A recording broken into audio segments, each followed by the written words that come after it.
안녕하세요. 정용진 실바노 신부입니다. 오늘 할 내용은 히브리인들의 어원에 대한 이야기입니다. 그럼 들어가 볼까요?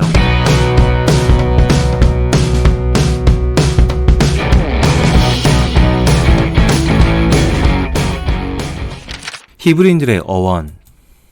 히브리인들의 어원은요, 사실 정확하게 아직 밝혀지진 않았습니다. 그 중에 여러 가지 설들 중에 유력한 단어가 하나 있는데 헤브루라는 단어가 있습니다. 뜻은 강을 넘은 자라는 뜻이죠. 강을 넘은 자, 도대체 무슨 뜻일까요? 한번 자세히 들어가 보겠습니다. 이 이야기를 알려면 일단 노아의 방주부터 시작됩니다. 노아의 방주 이야기는 다 뭔지 아시죠? 사람들이 하도 악이 가득 차서 하느님께서 물로 이 세상을 정화시켰다는 이야기입니다. 이때 주인공인 노아에게는 아들이 3명이 있습니다. 야펫, 함, 셈 이렇게 3명이 있죠.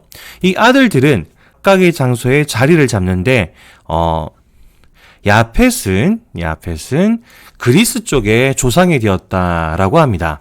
그리고 함은요, 이집트와 그 남쪽에 있는 사람들의 조상이 되었다라고 합니다. 그리고 셈은 유프라테스 강, 유프라테스 강의 동쪽의 조상이 되었다라고 하는데 모두 다 아실 필요 없습니다. 여기 셈이 중요합니다. 이 셈이 유프라테스 강 동쪽에 자리를 잡았다라는 거 꼭 기억하십시오. 동쪽입니다. 그리고 이 셈의 후손 중에 테라와 아브라함이 있습니다. 테라는 아브라함의 아버지고요. 아브라함은 다 아시겠지만 이스라엘 민족의 시조로 불리는 분입니다. 이분들은 이쪽 유프라테스 강의 하류에 있던 우르에서 살았다라고 알려져 있습니다. 하지만 가뭄이 들고 기근이 오니까 여기서 살기 어려웠다라고 하죠. 그래서 이동을 하는데 성경에는 어떤 경로로 어떻게 이동했는가에 대한 말은 없습니다. 하지만은 이때 당시에는 나침반이 있거나 GPS가 있었던 시절이 아니기 때문에 높은 확률로 강을 따라갔을 거다라고 추측합니다. 그래서 강을 따라서 쭉 이동하면은 여기에 하란이라는 곳이 있습니다. 테라와 아브라함은 여기 하란에 자리를 잡았다라고 합니다.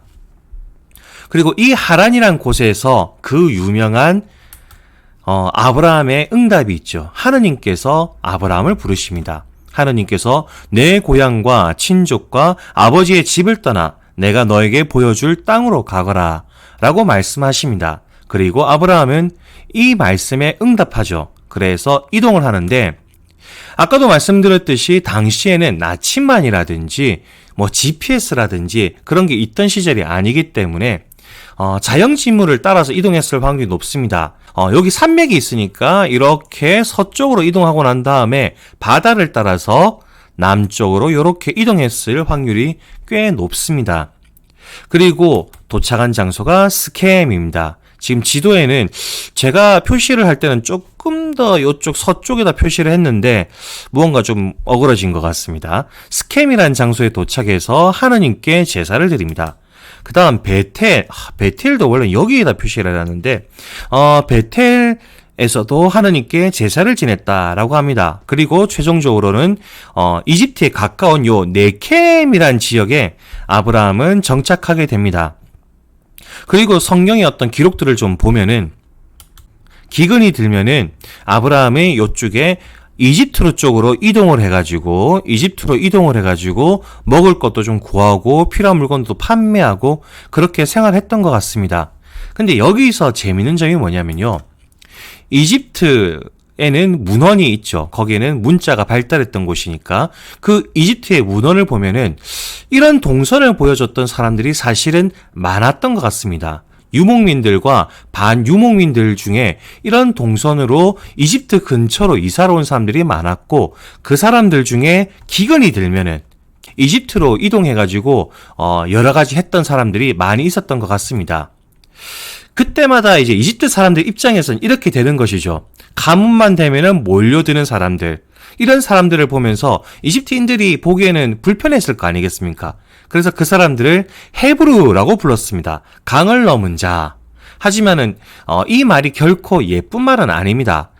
요즘 우리나라 표현으로 좀 얘기해 본다면 어우 거지 새끼들, 어우 거지들, 뭐 이런 느낌으로 얘기했던 거죠. 그래서 이 말은요, 사실은 매우 경멸이 섞인 말이다 라고 이해하시면 좋을 것 같습니다. 그리고 이것이 경멸 섞인 말이다 라는 걸 이해한다면 이 말이 심상치 않게 보입니다. 너희는 이방인을 억압하거나 학대해서는 안 된다. 너희도 이집트 땅에서 이방인이었다.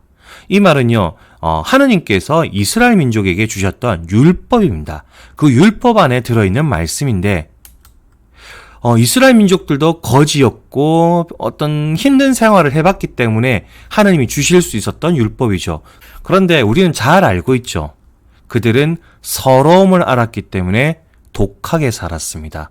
더더욱이 부귀영화를 바랬고 그걸 주지 않는 하느님한테 원망도 많이 했죠.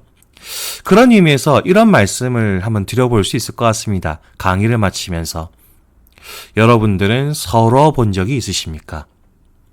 아니, 당연히 있으시겠죠. 그렇기 때문에 걱정입니다.